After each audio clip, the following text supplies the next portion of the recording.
ধৰ উপযুক্ত উদাহৰণ সহ অভিজ্ঞতাবাদ, প্ৰয়োগবাদ, সন্দেহবাদ আৰু যুক্তিবাদৰ মাজত পাৰ্থক্য বিচাৰ কৰক।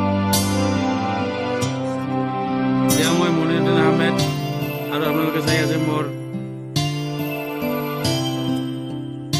আৰু আপোনালোকৰ অতি মৰমৰ ইউটিউব চেনেল অসম লাইভ। এতিয়া আপোনালোকক মই আগবঢ়াইছোঁ প্ৰশ্নৰ উত্তৰ।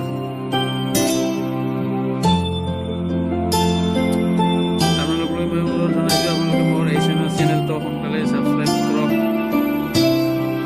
লাইক কৰক, শ্বেয়াৰ কৰক আৰু বেল আইকন দবাই দিয়ক যাতে আগলৈ মোৰ এই ভিডিঅ'বোৰ বিনামূল্যে আগতীয়াকৈ পাই থাকে।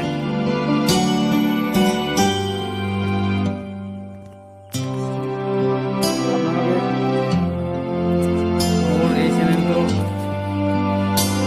যিসকল বন্ধুৱে ছাবস্ক্ৰাইব কৰিছে, ইতিমধ্যে লাইক কৰিছে, শ্বেয়াৰ কৰিছে, তেওঁলোকলৈ মই মোৰ আন্তৰিক শুভেচ্ছা জনাইছোঁ।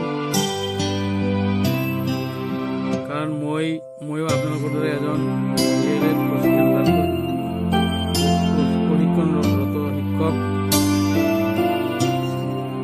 আপোনালোকে মোৰ এই ক্ষুদ্ৰ প্ৰচেষ্টাত যথেষ্ট অৰিহণা যোগাইছে, সহযোগিতা আগবঢ়াইছে, তাৰ বাবে মই আপোনালোকক ধন্যবাদ জনাইছোঁ আৰু আশা কৰোঁ আগলৈ এই ক্ষুদ্ৰ প্ৰচেষ্টাত আপোনালোকে সঁহাৰি আৰু সহযোগিতা আগবঢ়াই থাকিব।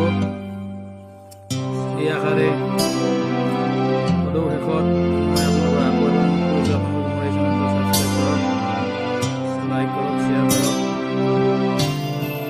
এতিয়া মোৰ এই ভিডিঅ'টো সমাপ্ত হ'ব।